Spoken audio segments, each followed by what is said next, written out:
Hallelujah. Maraming salamat po sa gabing ito. Brother and sister, patuloy po na tayo ay maglilingkod po sa ating Panginoong Kristo, sa ating Amang Diyos na nasa langit. Hallelujah. Sa araw po ng linggong ito, sa buwan po ng October po pala, sorry. Patuloy po na ang ating buhay ay patuloy po na makinig ng salita ng Diyos, sapagkat kung tayo pa ay Kristiyano, kung tayo pa ay may Diyos, sinasabi po sa banal na kasulatan, ang sa Diyos ay nakikinig po ng salita ng Diyos. Hallelujah. So maraming salamat po sa araw na ito.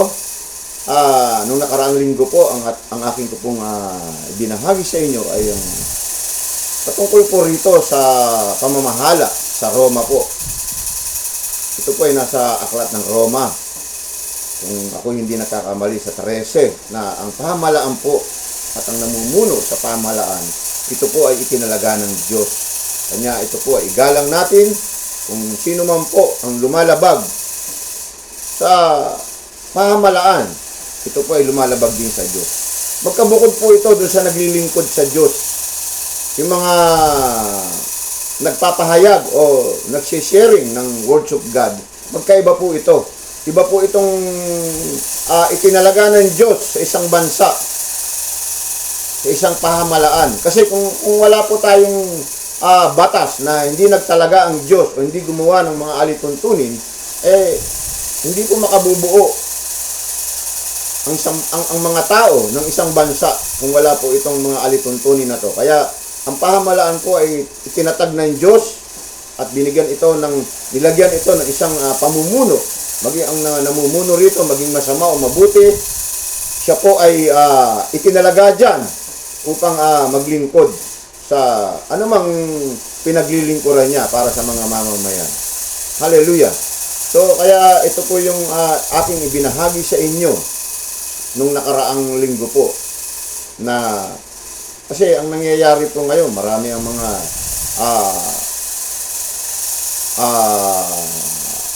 bumabanat sa ating pahamalaan. At kasama na ron ang pagtuligsa nila sa ating bansa o sa pahamalaan, sa gobyerno, ay ang tinutuligsa po nila ay yung namumuno rito. Hallelujah. Ang masama po nito, sila mismo na itinalaga ng tao para dyan sa panunungkulan na yan. Sila po yung nakikita naman po natin kung ano po ang nangyayari sa ating bansa ngayon. Hindi po maganda.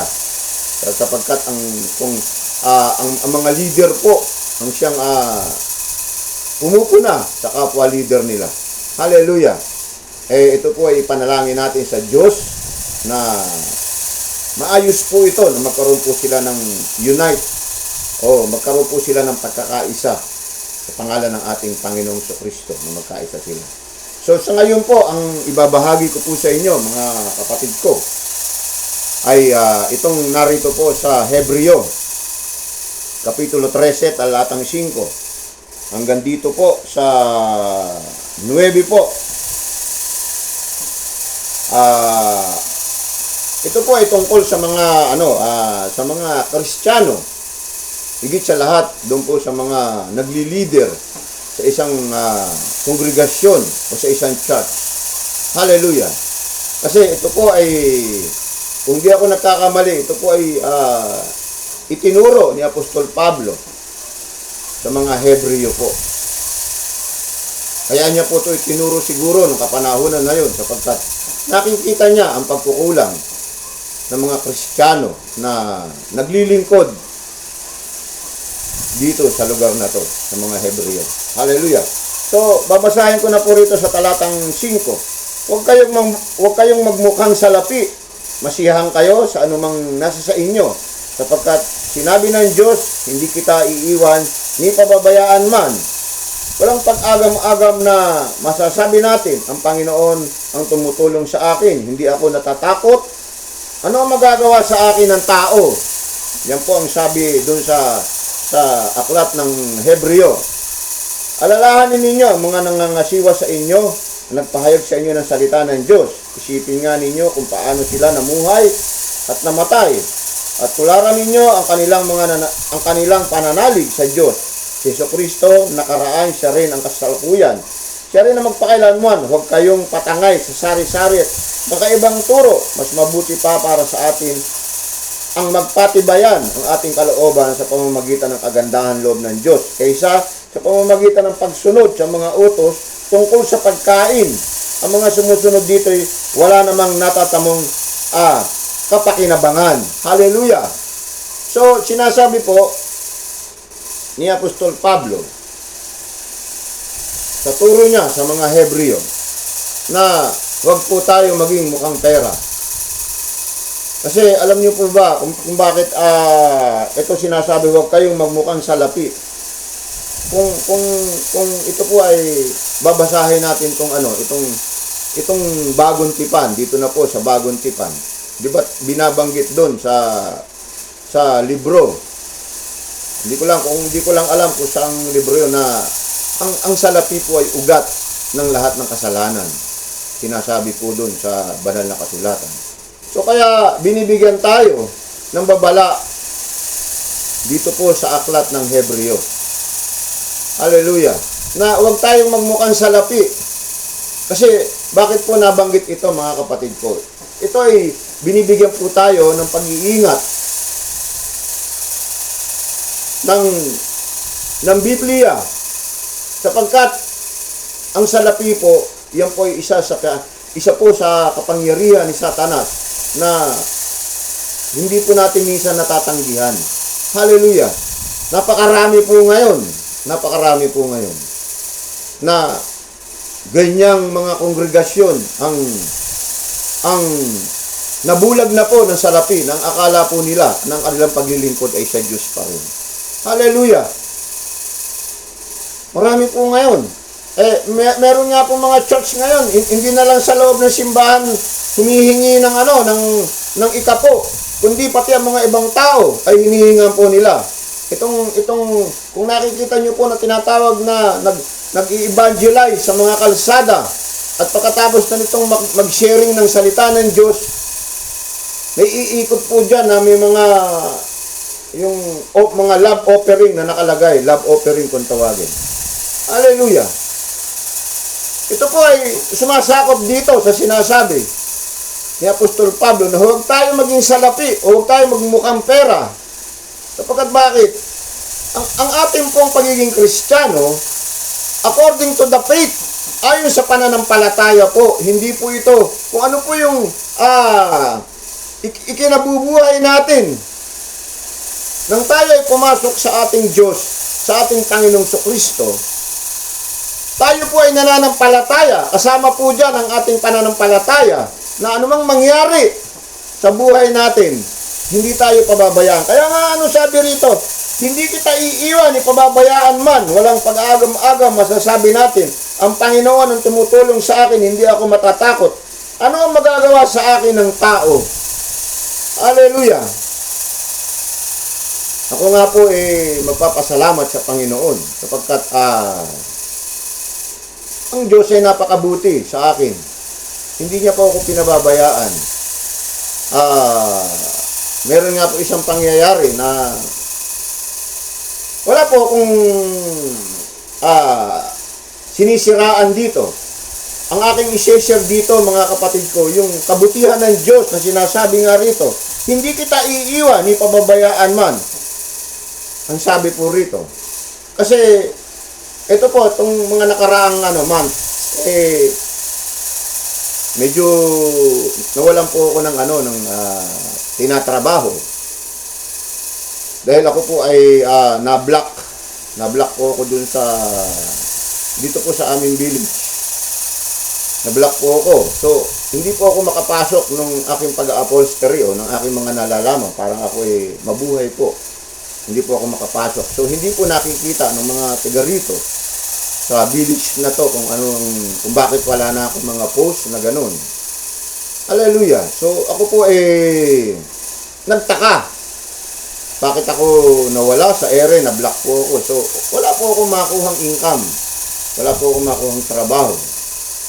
So, nag-isip po ako. Sabi ko, bakit ganun? Ano ba ang nagawa kong mali? Ginanong ko sa aking sarili. Ako po ba ay nakadispalko na idinawon sa akin at may nagsumbong?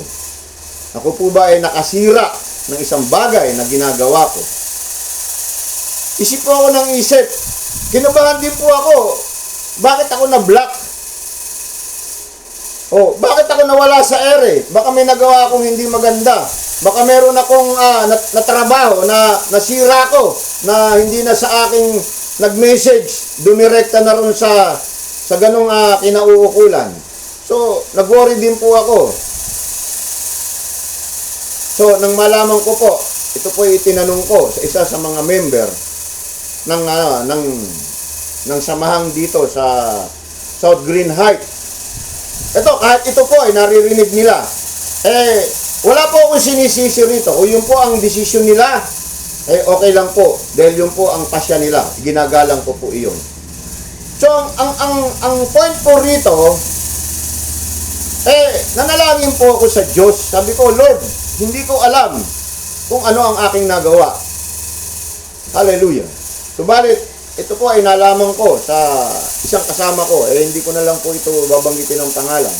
Para wala pong involved dito. Isa po sa ikinasira ko po, nagpasok po ako nung ganito po, preaching o pag-share ng words of God. Dahil meron po rule regulation dun sa pinasukan kong market o mga business na bawal po yung ganun. So, wala po akong magagawa dahil ito'y naipasok ko doon. Ang inaakala ko sa aking pag-iisip, ito'y makabubuti dahil ito'y salita ng Diyos. Hallelujah. Yun pa ang aking iniisip.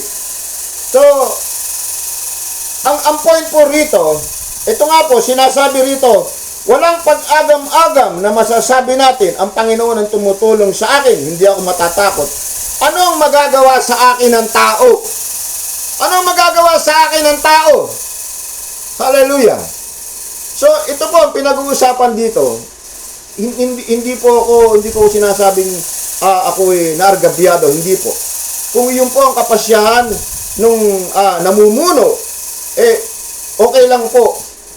Kung malimon po ang aking nagawa, ako'y humihingi ng pasensya sa inyo. Ako'y humihingi ng pasensya sa inyo. Hallelujah. Pero ang point po rito, hindi po ako pinababayaan ng Diyos. Hallelujah. Dahil sa ako'y nanalangin, sabi ko, Panginoon, kung pagkakasala ang nagawa ko, na ipasok ko ang iyong salita rito, sa ganitong grupo, kayo na po ang bahala sa akin. Subalit ako'y nananampalataya na hindi mo ako pababayaan. Awa po ng Panginoon, kahit maliliit lang po natanggap, hindi po ako nasisiro sa ngayon.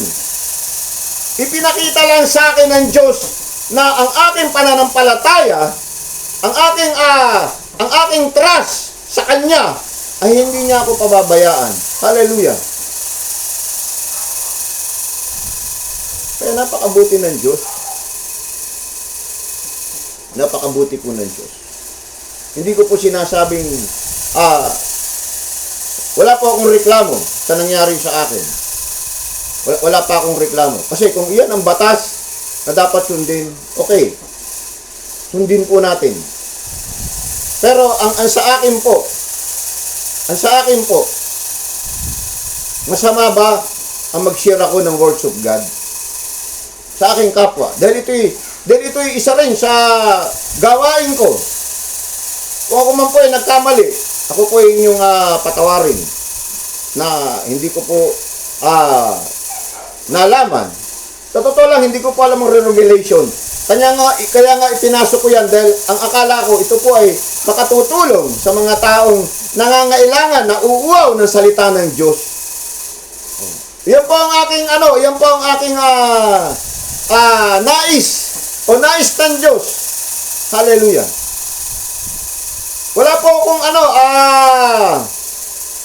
Wala pong ibang iniisip na ganon, hindi po. Tandaan niyo po, kahit sino man po yung namumuno rito sa market group na to, ang masasabi ko lang po sa inyo, ako'y humihingi po sa inyo ng pasensya kung naipasok ko yung mga ganito. Dahil sa katotohanan po, hindi ko po alam ang regulation. Ang alam ko lang po, ng aking isipat at ng aking puso, makatutulong ang aking gagawin sa pagpapasok ko o pagsishare ko ng salita ng Diyos. So, ano nga sinasabi rito sa mga Hebreo? Huwag kayong maging mukhang pera. Hallelujah.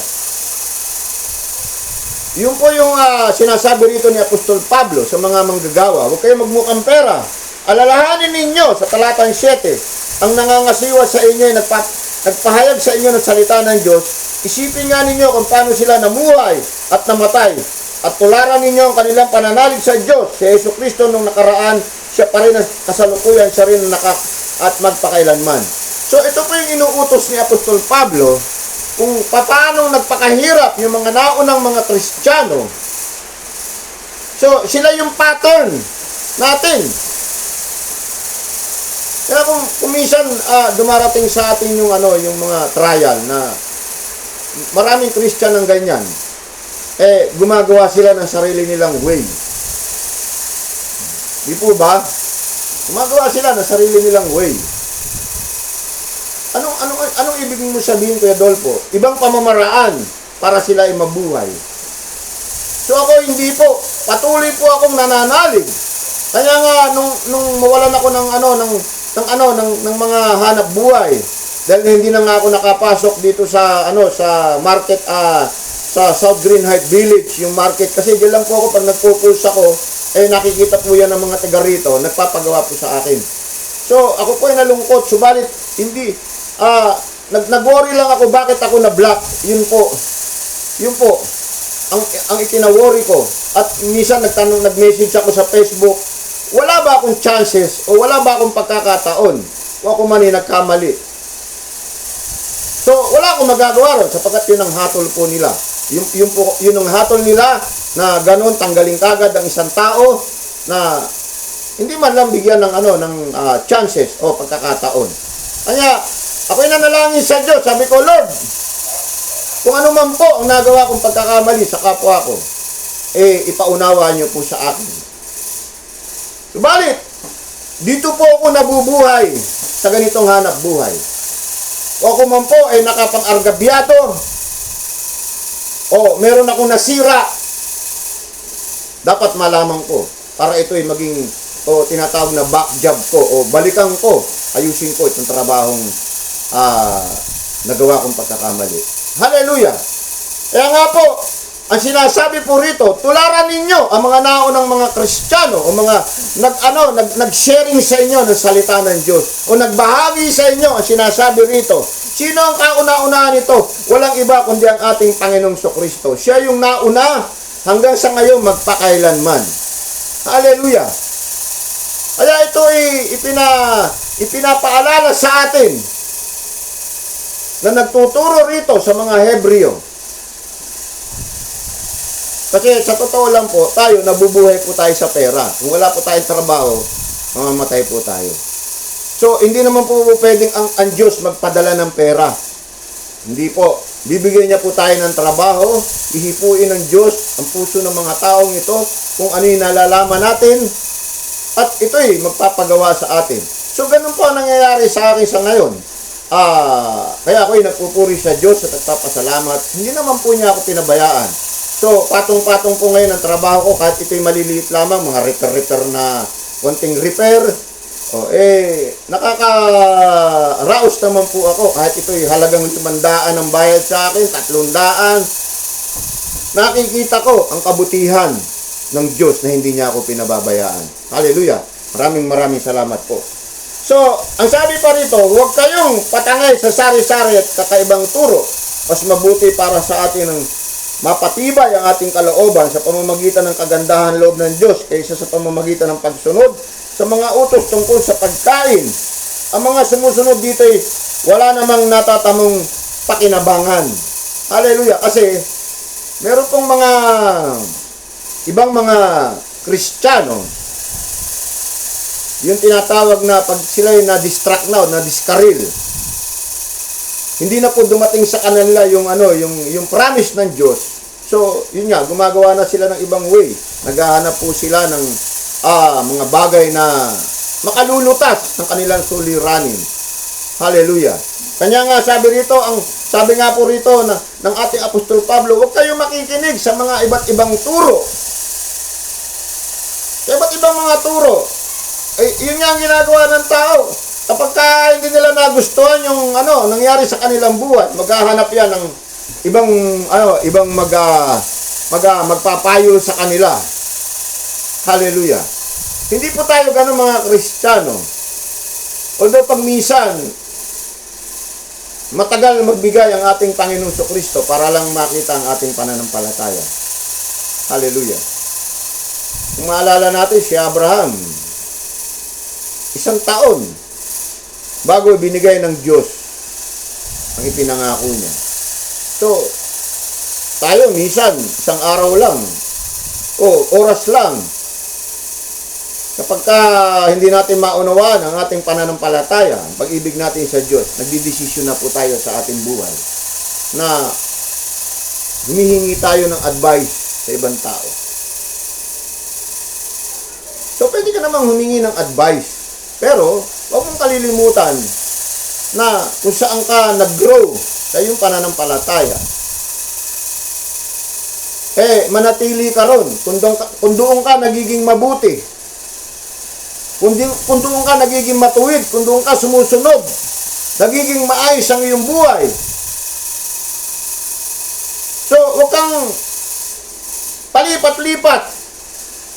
Aalis ka ron dahil hindi nagkaroon ng katugunan ang ninanais ng iyong buhay. Hallelujah. Lalong-lalo na itong mga bagay na ngayon, yung mga tungkol sa pagkain. Ito sinasabi nga rito, mas mabuti sa pamamagitan ng kagandaang loob ng Diyos kaysa sa pamamagitan ng pagsunod sa mga utos tungkol sa pagkain. Kasi may mga congregation po na bawal kainin yung ganun. Hindi po ito makatutulong sa atin. Upang tayo ay lumago, mag-grow tayo sa pananampalataya. Upang ang ating pananampalataya ay makita ng Diyos na tunay nga na siya ang ating dinadala. Na minsan sa pagdidesisyon natin na tayo lumipat sa mga ibang mga nagtuturo na salita ng Diyos, napupunta po tayo dun sa mga bawal. Hindi ko na po sasabihin sa inyo. Pero ito po ay marami po. Alam niyo po, ang kaligtasan, hindi po ito tungkol sa pagkain. Na bawal kumain ng ganun, hindi po. Ang kaligtasan po ay biyaya ng Diyos na pinagkakaloob po sa atin kapag ito po ay inaccept natin. O kapag ito po ay ating inabsorb. Tama po ba ang aking English? Kapag ito ating inabsorb, hindi po ito tungkol sa pagkain. Kasi maraming mga group ngayon na huwag kang kakain ng ganun, hindi ka maliligtas. Hindi po. Hindi ganun kababaw ang kapangyarihan o ang pag-iisip ng Diyos ang tungkol sa pagkain. Itong mga pagkain na to na binabanggit dito, nung Old Testament pa to, na maraming mga pagkain na hindi pinakakain. Dahil nga po itong mga pagkain na ito, nung binabanggit ng ating Diyos, sa lumang ito hindi na nga dapat to kainin. So, nandumating po ang bagong tipan. Nagkaroon na po ng bagong kautusan at ang mga pagkakasala dun sa mga luma ay nalinisan na po ng ating Panginoong Kristo. Kaya, hindi na po kasama rito yung mga pagkain na pinagbabawal, na bawal kumain ng ganon. Hindi po. Ang sabi nga po ng Panginoong Kristo, kung ito yung pinagpapasalamat, bago nyo kainin, ito po ay mabuti. Sapagkat ang pagkain, pag pinasok natin sa ating bibig, lumalabas po ito dun sa daanan na kung dapat natin idumi. Subalit, ang masama po, yung lumalabas sa ating bibig, ito yung nanggagaling sa ating puso. Yun po yung sinasabi ng ating Panginoong Kristo. So sana po maunawaan natin itong talata rito sa Hebreo, sa talatang 5, hanggang sa 9 po, sa versikulo 13 po, na huwag kayong magmukhang salapi. Masiyahan kayo sa anumang nasa inyo, sapagkat sinasabi ng Diyos, hindi kita iiwan ni pababayaan man. Walang pag-agam-agam na sabi natin, ang Panginoon ang tumutulong sa akin, hindi ako matatakot. Ano ang magagawa sa akin ng tao? So, yun nga naging desisyon ko. Bakit ako matatakot? Ako ba, pababayaan ba ako ng Diyos? Hindi niya ako pababayaan. Hallelujah. Hindi niya ako pababayaan. Kung paano yung pagtingin ko sa Kanya na siya ang aking Diyos na makapangyarihan, na hindi niya ako iiwan, yun po ang nangyayari sa buhay ko. Hindi pa po ako nagutom. Kaso, nag-worry nga lang ako itong mga nakaraang buwan kung bakit ganun. Pero, ang Diyos, hindi po ako pinabayaan. Hallelujah. Sa totoo lang po, hindi sa pagyayabang, kusa pong pumaparito yung mga kliyente ko. Siguro, yung mga nakaraang pinupost ko, nakita nila yung address ko, kusa po silang pumupunta rito, hindi katulad dati. Ako pa yung nagpupunta sa kanila. Ngayon naman po, nagpupunta rin po ako sa kanila, pero yung iba po, kusa pong nagpupunta rito, dinadala po nila yung mga pinagagawa nila sa akin. Kaya, yun lang po ang napakabuti sa Diyos. Itong sinasabi niya rito na aking isinisharing sa inyo. Hindi niya po ako pinababayaan kahit ito po ay maliliit lang na bagay na makatutulong upang kami mabuhay, upang ang aking pamilya ay mabuhay. Makatulong ako sa mga pangangailangan dito sa tahanan ito. Hallelujah! Maraming salamat po. At pagka nagkaroon po na kayo ng ganyan mga suliranin, huwag po kayong pupunta sa mga ibang churches na hihingi kayo ng mga manatili po kayo sapagkat ang tulong ng Diyos, hindi po yan kagad, hindi po natin utusan ng Diyos na ngayon mananalangin tayo dahil ngayon diskarel tayo o hindi nasunod yung ating nagkaroon tayo ng isang problema. Nanalangin tayo, hindi kagad nagkaroon ng reply ang Panginoon, hindi siya agad nagtugon. Kahanap na tayo ng mag-a-advise sa atin na ibang tao. Tandaan po natin, kung diyan ka lumalago, kung diyan nagbabago ang iyong buhay, manatili ka po diyan. Kasi baka po kayo mapunta sa ibang mga churches na ang pagtuturo ay hindi po naaayon sa kalooban ng Diyos. Opo, may mga ganyan pong church na ang pagtuturo po ay tungkol lamang po sa kung paano lalaki yung kanilang ang kanilang love offering. Totoo po yan. Maraming churches ngayon na ganyan. Pera lang po ang kanilang tinitignan, hindi po ang Diyos. Ginagamit lang nila ang Diyos. Hallelujah. Marami pong ganyan ngayon. Pag-aralan nyo, kasi ang kabutihan, iba po yan sa mga ginagawa ng tao na, ang ibig ko sabihin, kung nabubulag kayo sa kabutihan ng tao, iba po ang kabutihan ng Diyos. Malalim po ang kabutihan ng Diyos kaysa sa kabutihan ng tao. Iba po ang iniisip ng tao. Mas iba ang iniisip ng Diyos kaysa sa tao. Hallelujah. Maraming salamat po. Ako po ay nag-aanyaya sa inyo na patuloy po kayo na sumubaybay sa aking channel. Willing din po ako na mag-sharing sa inyo ng salita ng Diyos. Wala po itong bayad. Kung paano po ito pinagkaloob sa atin ng Panginoon ng walang bayad. Gayun din po, ipagkakaloob ko sa inyo ng walang bayad. Bigyan niyo lang ako ng tubig, isang baso. Yun po ang isang kabayaran niyo sa akin, isang tubig po. At kung nais niyo po ng kapayapaan sa inyong tahanan, ito po importante sa isang pamilya, ang kapayapaan, upang po tayo magkaroon ng pagkakaisa na malaman natin kung ano ang kalooban ng Diyos. Lumapit po tayo sa ating Panginoong Kristo, siya po ang nagbibigay ng kapayapaan. Hallelujah, importante po to. Meron pong may mga problema sa inyo na hindi gumagaling, mga sakit. Ang Panginoon po ay nag-aanyaya po sa inyo na lumapit po tayo sa Panginoon. Siya po ay nagpapagaling. Hallelujah. Kaya po hindi gumagaling ang isang may sakit, mali po yung paglapit niya. Sinasabi po rin sa Bible. Mali ang paglapit ng isang tao. Hallelujah. Maraming salamat po. Si Brother Dolpo po. nagbabahagi po sa inyo ng salita ng Diyos sa araw ng linggong ito. Maraming salamat po. Pagpalain po tayo. Ingatan po tayo ng ating amang Diyos na nasa langit. Hallelujah.